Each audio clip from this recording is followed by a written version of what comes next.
K through 12? K through 12. So is that charter schools we're talking about? No, there's a whole lot of education questions, folks. So I'll make this, I'll make this the last thing. I'll make this my last statement with regards to education. All that we can do is draw those companies that are interested in putting together an investment for our kids. That's the best that we can do with regards to a city. And that is our goal. And you'll be doing that? For sure. One of our keys: live, work, play, worship, shop, educate. And I didn't want to make it seem like it was just an education. No, and you didn't. I thought that one of the things that was key in Fulton County was Mayor Kasim Reed opening up many of the rec centers that had been closed or renovating them, having some holistic approach to helping the youth, you know, deal with other things to do, outlets, being able to Sure thing. harness and cultivate their inner energies. That's what I mean, not just education. No worries at all. So, and to your point, sir, here's what I want to add also. And we talk about this in many areas. Education, very important. But it is one of the keys to be successful for a community. One of the keys. Let me list some other keys. One, making sure we bring us back commercially. Two, making sure that we market our industrial park and bring clean energy jobs and inland ports to our industrial area. They are 20% of all the revenue that comes inside of the city of Stonecrest. So there are other keys with regards to what makes our area successful. Tourism, we are uniquely qualified to bring Disney-level opportunity to the city of Stonecrest. And yes, it does start with that type of arena and that type of focus with regards to our area. And let's not forget Arabia Mountain.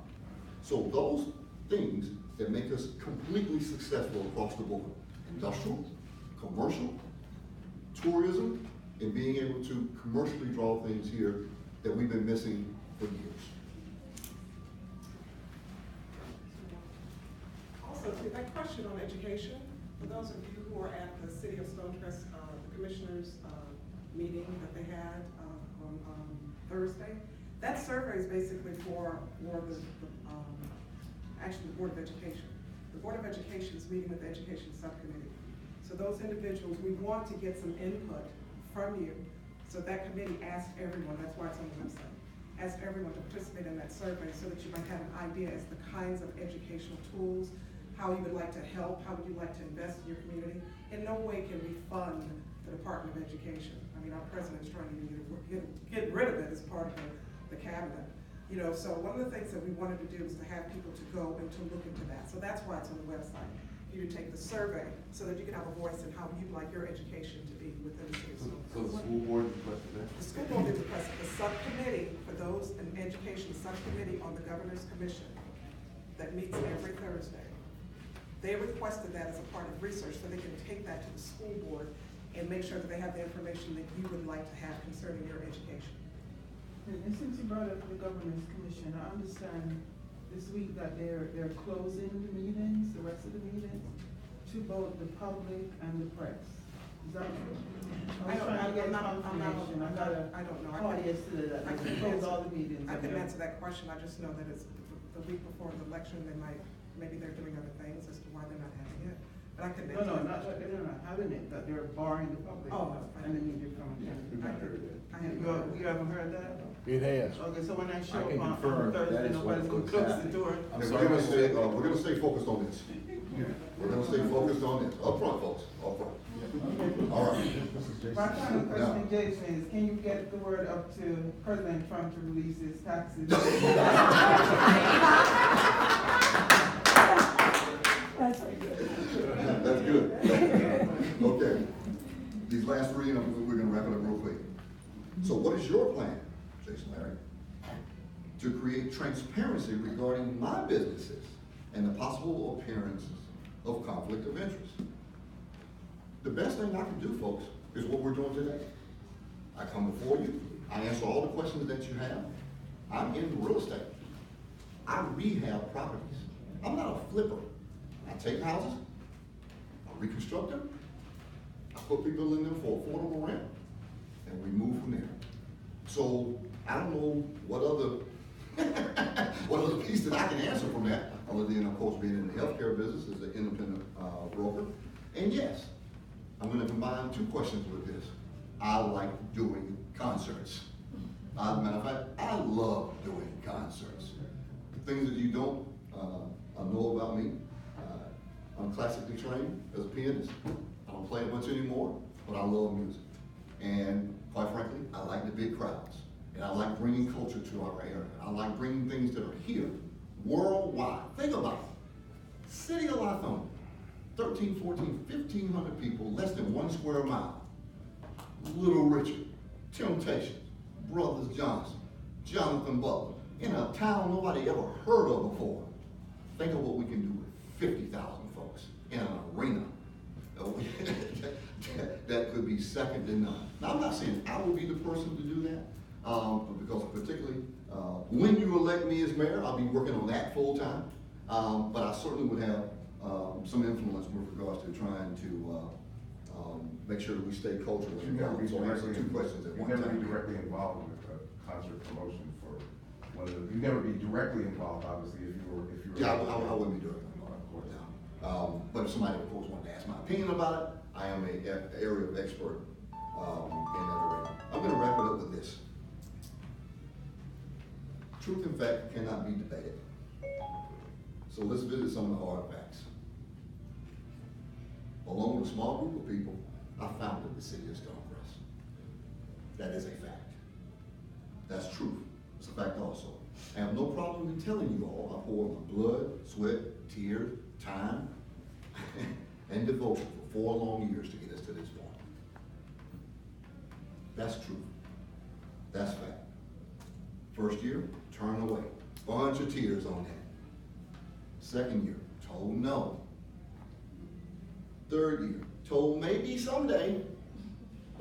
Year number 4, we bring it to fruition. But you know what's most important about this? Is you all voted for it, you all voted for yes, and you all voted to have us as the city of Stonecrest.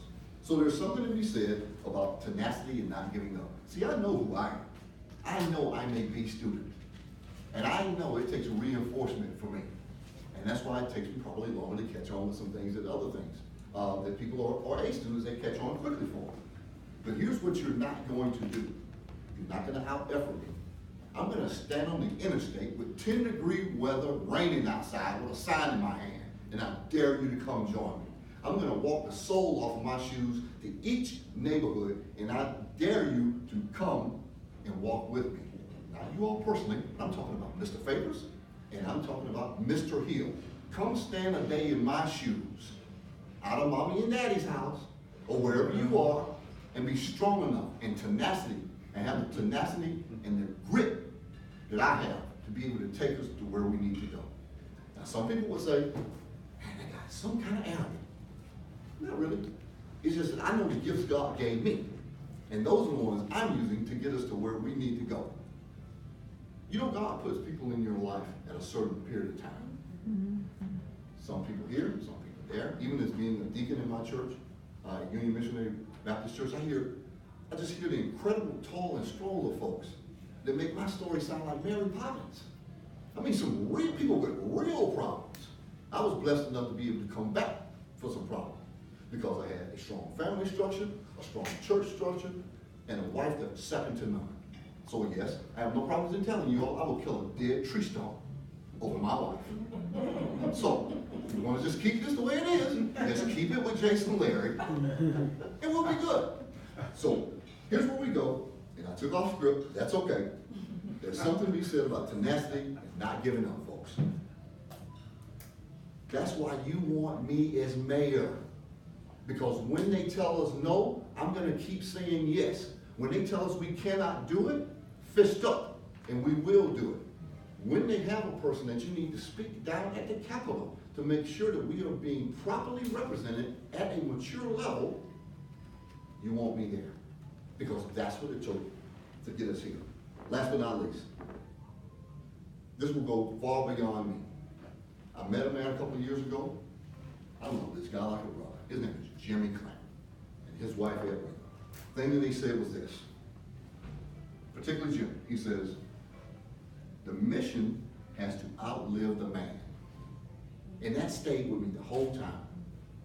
The mission has to outlive the man. So how we build this foundation right now with a person or with and with a council has to be right off the bat the first time. Mission has to outlive the man.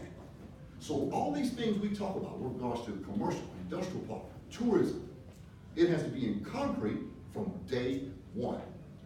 And that's been our collective vision to be able to make that happen. So, once I leave this earth, one day, not too soon though, the legacy that we're building for our children and the entire country to see is what we need to be from this standpoint.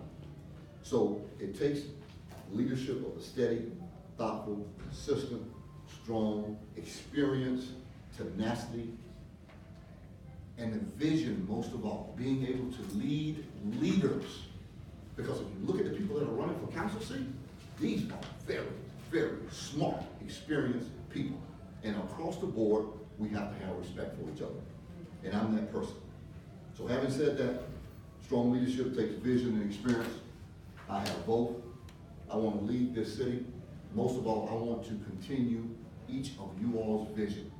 Because as we walked the neighborhood for 4 years, as we've done the things that we said we were going to do, this is how we came up with these 6 keys, because we have talked to the folks that said this is what they want to happen. So I'm asking you to vote for me for mayor, because I want to continue our vision, our collective vision, and bring this city into the next century. So having said that, I hope I've shared enough transparency with you. I do have a sore on my left feet, just in case somebody wants to know about that. That'll be in my record. But other than that, please feel free to ask me any questions after we finish here. And I thought it was very important that we be completely transparent. And as Ms. Parker said earlier, why go to this extent? Why go this far? Because now I want to know what my competitors that want to be mayor, I want to see what they're built out of, because I'm voting also. I'm a citizen also. Thank you for your time.